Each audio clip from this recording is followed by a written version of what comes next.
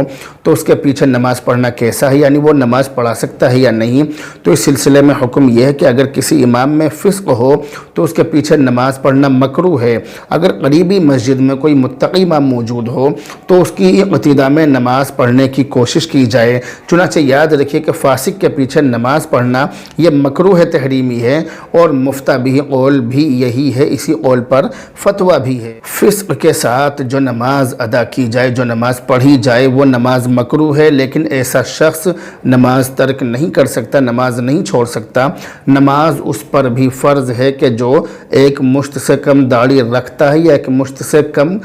ہونے پر بھی کاٹتا ہے، ایک مشت سے کم ہے پھر بھی کاٹ رہا ہے، ایسے شخص پر بھی نماز فرض ہے، اس کو بھی نماز پڑھنی پڑے گی۔ لیکن ہاں فسق کی چیز ختم کرنے کی کوشش کی جائے، جو کام فسق کے ہیں، جو کھلم کھلا گناہ وہ کر رہے ہیں، ان تمام کاموں کو چھوڑ دینا چاہیے، ان تمام کاموں سے بچنا چاہیے۔ اور جیسا کہ میں نے بتلایا کہ فاسق وہ شخص کہلاتا ہے کہ جو گناہ کبیرہ کرتا ہو، گناہ کبیرہ کا ارتکاب کرتا ہو، یا صغیرہ گناہ جو چھوٹے گناہ ہیں ان پر اصرار کرتا ہو، یعنی بڑے گناہ تو کرتا ہو اور چھوٹے گناہ بھی کرتا ہو، چھوٹے گناہ پر بھی اصرار کرتا ہو، ایسے شخص کو اپنے اختیار سے امام بنانا مکروہ تحریمی اور ناجائز ہے۔ ایسے شخص کو امام نہیں بنانا چاہیے، ایسے شخص کو نماز بھی نہیں پڑھانے نہیں دینا چاہیے۔ اگر کوئی متقی امام نہ ہو اور ایسا شخص خود امامت کرنے کے لیے آگے بڑھ گیا ہو، یا پہلے سے یہ شخص امام ہو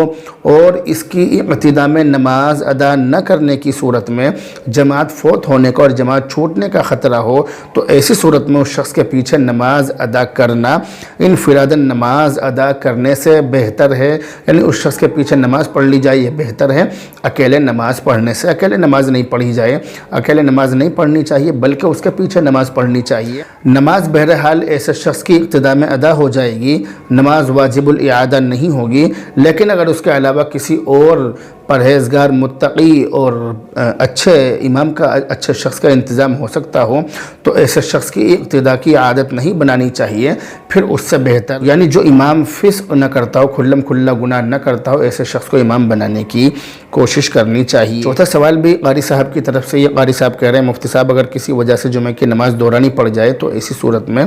کیا حکم ہے؟ یاد رکھیے کہ اگر جمعہ کی نماز میں کوئی مفسد پیش آ جائے، یعنی کوئی ایسی چیز پیش آ جائے کہ جس سے جمعہ کی نماز فاسد ہو جائے، نماز ٹوٹ جائے، تو ایسی صورت میں جمعہ کی نماز دہرائی جا سکتی ہے۔ لیکن چونکہ جمعہ کی نماز میں مجمع بہت زیادہ ہوتا ہے اور دہرانے میں بہت زیادہ پریشانی لازم آتی ہے، اس لیے اگر امام سے کوئی واجب چھوٹ جائے یا کوئی ایسا کام ہو جائے کہ جس کی وجہ سے نماز مکروہ تحریمی یا واجب الاعادہ ہو، تو حرج کی وجہ سے یعنی مجمع زیادہ ہونے کی وجہ سے واجب الاعادہ نہیں ہوگی، جمعہ کی نماز کو لوٹانے کی ضرورت نہیں ہوگی، جمعہ کی نماز کو لوٹانے کا حکم نہیں ہوگا۔ جیسا کہ فقہا نے جمعہ اور عیدین کی نماز میں سجدہ سہو واجب ہونے کی صورت میں لوگوں کے فتنے میں پڑنے کی وجہ سے سجدہ سہو نہ کرنے کا حکم دیا ہے۔ امید ہے کہ یہ مسئلہ آپ کی سمجھ میں بہت اچھی طرح سے آ گیا ہوگا۔ اگلا کمنٹ ہے مولانا محمد عبداللہ قاسمی صاحب کی طرف سے، سلام اور دعا اور خیریت وغیرہ معلوم کرنے کے بعد کہتے ہیں کہ حضرت معلوم یہ کرنا ہے کہ اگر آدمی کا جسم خشک ہے اور اس حالت میں کتا یا خنزیر بدن سے لگ جائے جبکہ ان کا جسم بھی سوکھا ہوا ہے تو کیا کپڑا اور بدن ناپاک ہو جائے گا؟ اس کا صحیح جواب عنایت فرمائیں، عین نوازش ہوگی۔ یاد رکھیے کہ اگر کسی کے بدن پر یا کسی کے کپڑوں پر کتا لگ جائے، کتے کا جسم لگ جائے تو دیکھا یہ جائے گا کہ کتے کا جسم سوکھا ہوا تھا یا گیلا تھا۔ اگر کتے کا جسم سوکھا ہوا تھا تو کپڑا ناپاک نہیں ہوگا، لیکن اگر کتے کا جسم اس کے لعاب یعنی تھوک یا پسینے سے گیلا تھا تو کپڑے پر لگنے کی وجہ سے وہ کپڑا ناپاک ہو جائے گا۔ یاد رکھیے کہ مفتبی قول کے مطابق کتا نجس العین نہیں ہے، لیکن ہاں اس کا گوشت اور اس کا لعاب یعنی تھوک اور اس کا پسینہ ناپاک ہے۔ اس لیے اگر کسی شخص کے کپڑوں پر کتے کا جسم لگ جائے تو اس سے اس کے کپڑے ناپاک نہیں ہوں گے۔ البتہ اگر کتے کا جسم یا کتے کا پسینہ یا اس کے منہ سے لعاب وغیرہ نکل کر انسان کے کپڑوں پر لگ جائے یا بدن پر لگ جائے تو اس سے اس کے کپڑے اور بدن ناپاک ہو جائیں گے۔ تو بتلانے کا مقصد یہ ہے کہ کتے کا لعاب اور کتے کا پسینہ اور کتے کا گوشت یہ ناپاک ہے۔ اگر یہ چیزیں انسان کے بدن سے لگیں گی تو ہی اس کا بدن ناپاک ہوگا، لیکن اگر سوکھا کتا انسان کے بدن سے لگ جائے تو ایسی صورت میں انسان کا بدن ناپاک نہیں ہوگا۔ اسی طرح یہ بھی یاد رکھیے کہ اگر کسی شخص کے بدن سے خنزیر لگ جائے تو خنزیر کے جس حصے سے کپڑا لگا ہے اگر خنزیر کا وہ حصہ، خنزیر کے بدن کا وہ حصہ خشک ہے یعنی سوکھا ہوا ہے اور اس میں پانی یا کوئی تر چیز لگی ہوئی نہیں ہے تو محض اس کے چھو جانے سے کپڑے کے ناپاک ہونے کا حکم نہیں ہوگا۔ البتہ اگر خنزیر کا بدن تر ہو تو بدن کے جس حصے سے اس کا بدن لگے گا یا جس کپڑے سے اس کا بدن لگے گا وہ ناپاک ہو جائے گا اور اس کا دھونا ضروری ہوگا۔ یاد رکھیے کہ خنزیر بجمیع اجزاء نجس العین ہے اور کتا ایسا نہیں ہے، اس لیے دونوں کے حکم میں فرق ہے۔ اگلا کمنٹ یہ بھی مولانا محمد عبداللہ قاسمی صاحب کی طرف سے ہی ہے، کہہ رہے ہیں کہ بریلوی مسلک کی امام کے پیچھے نماز پڑھنا کیسا ہے؟ تو اس بارے میں یہ بات یاد رکھیے کہ بریلوی فرقے کے بارے میں ہمارے اکابر نے کفر اور شرک کا فتویٰ نہیں دیا ہے، لیکن ہاں ان میں سے جو عملی بدعات میں مبتلا ہیں انہیں بدعتی کہا جائے گا، اور جو جمہور اہل سنت والجماعت سے جدا گانا عقائد رکھتے ہیں انہیں بدعتی ہونے کے ساتھ ساتھ گمراہ بھی قرار دیا جائے گا۔ بدعات میں مبتلا بریلوی کی اقتداء میں نماز ادا کرنا، نماز پڑھنا مکروہ تحریمی ہے۔ اگر کسی امام کے بارے میں یقین سے معلوم ہو کہ وہ شرکی عقائد میں مبتلا ہے تو ایسے امام کے عقیدے کا علم ہونے کے باوجود اس کے پیچھے نماز پڑھنا، اس کی اقتداء میں نماز پڑھنا یہ جائز نہیں ہے۔ پڑھنے کی صورت میں نماز کا اعادہ کرنا پڑے گا، نماز واجب الاعادہ ہوگی، لیکن ہاں جب تک کسی بریلوی کے بارے میں یقین نہ ہو کہ اس کا عقیدہ شرکیہ ہے تو اس کی اقتداء میں نماز ادا کرنا جائز ہے، نماز ادا کر سکتے ہیں اور اس نماز کا اعادہ نہیں کرنا پڑے گا، نماز واجب الاعادہ نہیں ہوگی، نماز لوٹانے کی ضرورت نہیں ہوگی۔ اگر صحیح العقیدہ امام مل جائے تو ایسے بدعتی امام کی اقتداء میں نماز نہیں پڑھنی چاہیے، اور اگر صحیح العقیدہ امام نہ ملے تو مجبوراً ایسے امام کے پیچھے نماز پڑھ لی جائے، جماعت نہیں چھوڑنی چاہیے اور اس نماز کے اعادے کی ضرورت بھی نہیں ہوگی، اس نماز کو لوٹانے کی ضرورت بھی نہیں ہوگی۔ لیکن ہم متقی اور پرہیزگار امام کے پیچھے نماز پڑھنے سے جتنا ثواب ملتا ہے اتنا ثواب اس کے پیچھے نماز پڑھنے سے نہیں ملے گا۔ اگلا کمنٹ اشرف خان بلند شہر کی طرف سے ہے، سلام اور دعا اور خیریت وغیرہ معلوم کرنے کے بعد کہتے ہیں کہ کیا گیس خارج ہونے پر پاجامہ یا پینٹ ناپاک ہو جاتے ہیں اور گیس خارج ہونے کے بعد استنجا کرنا ضروری ہے؟ ایسا نہیں ہے، استنجا کرنے کی بھی ضرورت نہیں ہے، کپڑے بھی ناپاک نہیں ہوتے، کچھ بھی ناپاک نہیں ہوتا، لیکن اگر ہوا خارج کے ساتھ ساتھ بیت الخلاء خارج ہو جائے اور وہ کپڑوں پر لگ جائے تو ایسی صورت میں کپڑا ناپاک ہو جائے گا، اس جگہ سے کپڑے کو دھونا لازم اور ضروری ہوگا۔ اگلا کمنٹ ہے ابو سعید انصاری سورت گجرات کی طرف سے، کہہ رہے ہیں مفتی صاحب میں اس سال گھر میں تراویح پڑھا رہا ہوں تو کیا قرآن کریم پورا مہینے میں پورا کرنا ضروری ہے یا کم دنوں میں بھی پورا کر سکتے ہیں؟ دوسری بات یہ ہے کہ میں اکیلا ہی تراویح پڑھا رہا ہوں، کیا سامع کا ہونا ضروری ہے؟ اس بارے میں آپ یہ بات یاد رکھیے کہ آپ جتنے دن میں تراویح میں قرآن کریم سنانا چاہتے ہیں یہ آپ کی مرضی ہے، آپ جتنے دن میں چاہے سنا دیں، کم دن میں سنا دیں، زیادہ دن میں سنا دیں، 10 دن میں، 15 دن میں، 20 دن میں یا کم زیادہ دنوں میں، جتنے بھی دنوں میں آپ چاہیں سنا سکتے ہیں، کوئی حرج اس میں نہیں ہے۔ اس بات کا ضرور دھیان رکھیں کہ آپ جو تراویح میں قرآن کریم پڑھیں آہستہ آہستہ پڑھیں، اتنی اچھی طرح سے پڑھیں کہ سننے والوں کی سمجھ میں آ جائے، قرآن کریم کو ریل بنا کر نہ پڑھیں، بہت سے لوگ اتنی زیادہ تیزی کے ساتھ پڑھتے ہیں کہ وہ قرآن کریم کا بالکل یعنی قرآن کریم کی بد دعا کے مستحق ہوتے ہیں۔ اس لیے اس بات کا دھیان رکھنا چاہیے۔ اور ایک بات میں آپ کو یہ بتلانا ضروری سمجھتا ہوں کہ ہمارے یہاں پر ہمارے سماج میں یہ بات بہت زیادہ مشہور ہے کہ فلاں حافظ قرآن 5 دن میں قرآن کریم سنا رہا اور فلاں حافظ قرآن نے 3 دن میں سنا دیا، فلاں نے 1 دن میں سنا دیا۔ بتلانے کا مقصد یہ ہے کہ لوگ کم دنوں میں قرآن سنانے والے کو بطور کمال کے بیان کرتے کہ بھئی اس نے اتنی جلدی سنا دیا، اتنے کم دنوں میں سنا دیا، جبکہ یہ بہت بڑی بیوقوفی کی بات ہے۔ سچی بات یہ ہے کہ جو کم دنوں میں سناتے ہیں ضروری نہیں ہے کہ ان کے قرآن کریم یاد ہو، کیونکہ ہم نے یہاں تک دیکھا ہے کہ جو کم دنوں میں یعنی 10 دن میں یا 5 دن میں یا 3 دن میں یا 1 دن میں قرآن کریم سنانے والے حافظ ہوتے ہیں، وہ اتنی زیادہ تیزی سے پڑھتے ہیں کہ ان کو خود معلوم نہیں ہوتا کہ وہ پڑھ کیا رہے ہیں۔ اس لیے آپ اس بات کا دھیان رکھیں کہ چاہے کتنے بھی دنوں میں سنائیں لیکن قرآن کریم اچھی طرح سے آپ سنانے کی کوشش کریں۔ دوسری بات آپ نے معلوم کیا کہ سامع کا ہونا ضروری ہے یا نہیں، یعنی سننے کے لیے پیچھے حافظ قرآن کھڑا ہونا چاہیے یا نہیں۔ اس بارے میں آپ یہ بات یاد رکھ لیجئے کہ آپ کے لیے بہتر ہے، اچھی بات ہے کہ آپ کسی حافظ کا انتظام کر لیں تاکہ وہ آپ کا قرآن کریم سن لیں اور جو آپ کی غلطیاں ہیں وہ حافظ قرآن بتلا دیں۔ اس بات کا آپ دھیان رکھیں تو بہت اچھا ہوگا، ورنہ بہت ساری غلطیاں ایسی ہوتی ہیں کہ آدمی سمجھتا ہے کہ میں صحیح پڑھ رہا ہوں مگر در حقیقت وہ غلط پڑھتا ہے، اس لیے اس بات کا دھیان رکھیں، یہ زیادہ اچھی بات ہے۔ اگلا کمنٹ شاہ عالم سیانہ کی طرف سے، سلام اور دعا کے بعد کہتے ہیں مفتی صاحب کتنے بڑے لڑکے اور لڑکی پر روزہ فرض ہو جاتا ہے؟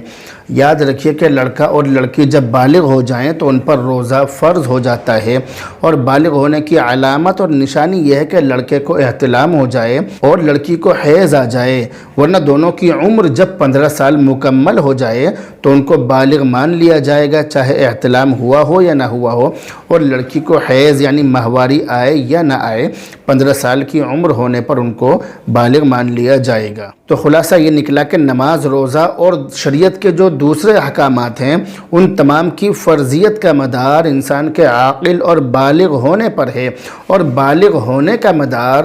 بالغ ہونے کی علامت ظاہر ہونے پر ہے، یعنی بالغ ہونے کی علامت اور نشانیاں ظاہر ہو جائیں تو انسان بالغ ہو جائے گا، اس کو بالغ مانا جائے گا اور شریعت کے احکام اس پر لاگو ہوں گے، شریعت کے احکام کا وہ مکلف ہوگا۔ بالغ ہونے کی کوئی علامت ظاہر ہو گئی تو بچہ اور بچی بالغ سمجھے جائیں گے، اور اگر بالغ ہونے کی کوئی علامت ظاہر نہ ہو تو چاند کے حساب سے بچے یا بچی کی عمر جب 15 سال ہو جائے تو وہ بالغ مان لیے جائیں گے، ان کو بالغ سمجھ لیا جائے گا۔ لہذا نابالغ بچے پر نماز اور روزہ اور شریعت کے احکام جو فرض ہیں وہ اس پر فرض نہیں ہیں، لیکن ہاں اللہ کے رسول علیہ الصلوۃ والسلام نے ماں باپ کو اس بات کا حکم دیا ہے، اس بات کا پابند کیا ہے کہ جب بچہ یا بچی 7 سال کے ہو جائیں تو ان کو نماز پڑھنے کا حکم دیا جائے، اور 10 سال کے ہونے پر نماز نہ پڑھنے پر ان کو تنبیہ کی جائے، ان کو ڈانٹ ڈپٹ کی جائے، موقع لگے تو ان کی پٹائی بھی کر دی جائے، یعنی 10 سال کا ہونے پر نماز نہ پڑھنے پر ان کے ساتھ سختی کا معاملہ کیا جائے۔ مطلب یہ ہے اس بات کا کہ 10 سال کے ہونے پر ان پر شریعت کے احکام فرض نہیں ہے، شریعت کے احکام ان پر لاگو نہیں ہوتے ہیں، وہ شریعت کے احکام کے مکلف اور پابند نہیں ہے، لیکن سختی کرنے کا مقصد یہ ہے کہ جب ان کو 5 یا 6 سال پہلے سے ہی یعنی بالغ ہونے کے 5-6 سال پہلے 8-10 سال پہلے سے ہی ان کو دین پر ڈالا جائے گا اور دین کی اہمیت ان کے دلوں میں بٹھائی جائے گی، تو نتیجہ یہ ہوگا کہ بالغ ہونے کے بعد وہ شریعت کے احکام پر عمل کریں گے اور ایک بھی نماز ان کی فوت نہیں ہوگی، ایک بھی نماز ان کی نہیں چھوٹے گی، اس لیے شروع سے ہی ان کو اس بات کا پابند بنا دیا جائے۔ اگلا کمنٹ ہے مولانا محمد فرقان صاحب کی طرف سے، سلام اور دعا کے بعد کہتے ہیں کہ اگر بیوی کو طلاق ہو جائے اور بیوی حمل سے ہو تو حمل کے بعد طلاق کی عدت ختم ہو جائے گی؟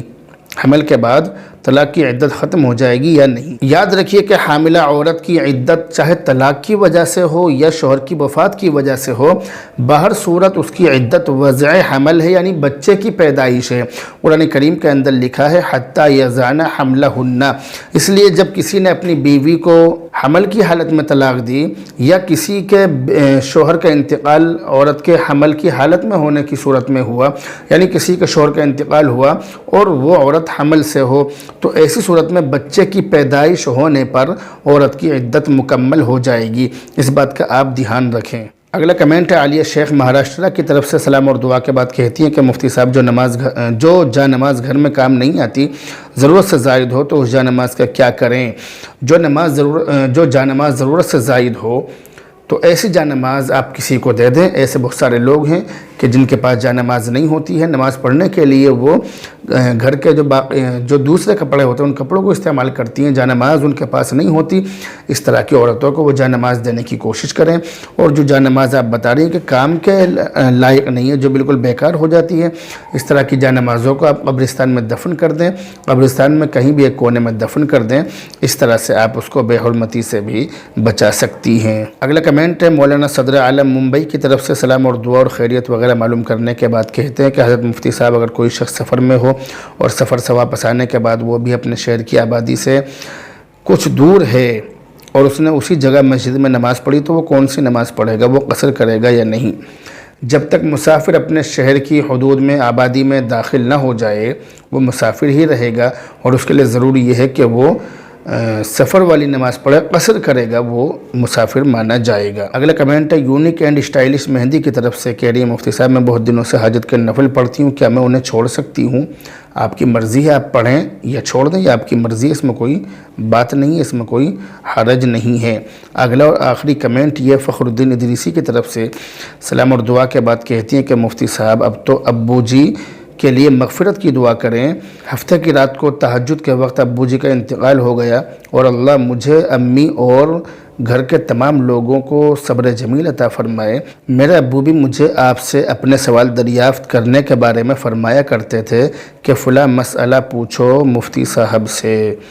میں نے پچھلے ہفتے آپ کے والد محترم کے لیے دعا کرائی تھی، یہ سن کر بہت دکھ ہوا کہ آپ کے والد محترم کا انتقال ہو گیا۔ رمضان المبارک کا مہینہ شروع ہو چکا ہے، میں آپ تمام ہی حضرات سے درخواست کروں گا کہ آپ اپنی خاص دعاؤں میں جو ان کے والد محترم ہیں جناب فخر الدین صاحب، آپ ان کو اپنی دعاؤں میں یاد رکھیں، اور میں اپنی بہن سے، جو میری یہ بہن ہیں جنہوں نے یہ درخواست کی ہے، ان سے میں یہ درخواست کروں گا کہ آپ اس جو آپ کی آئی ڈی ہے اس پر سے اپنے والد محترم کا فوٹو ہٹا لیں۔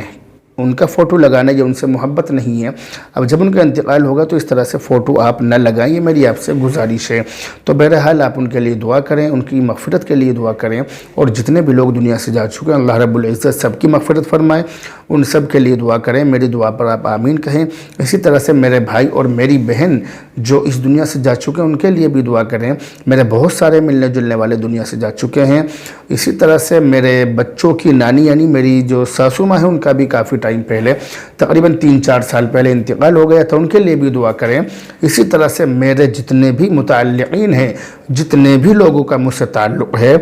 چاہے وہ میرے رشتہ دار ہوں یا نہ ہوں یا کوئی بھی ہوں، آپ ان تمام لوگوں کے لیے دعا کریں کہ اللہ رب العزت تمام لوگوں کو اس ماہ مبارک کی برکت سے، اس رمضان کے مہینے کی برکت سے اللہ رب العزت سب کی مغفرت فرمائے، اور جتنے لوگ بیمار ہیں، بیماریوں میں مبتلا ہیں، اللہ رب العزت تمام بیماروں کو شفا نصیب فرمائے۔ آپ تمام ہی لوگوں کے لیے دعا کریں۔ تو بہرحال مجھے امید ہے کہ آپ مجھے بھی اور تمام لوگوں کو، تمام مرحومین کو، تمام زندوں کو، تمام مردوں کو، تمام پریشان حال لوگوں کو اپنی دعاؤں میں یاد رکھیں گے۔ اگر آپ دعاؤں میں یاد رکھیں گے تو آپ کمنٹ کر کے ہمیں ضرور بتائیں۔ بہرحال اب آپ سے رخصت ہوتے ہیں، دعاؤں میں یاد رکھیں۔ السلام علیکم ورحمۃ اللہ وبرکاتہ۔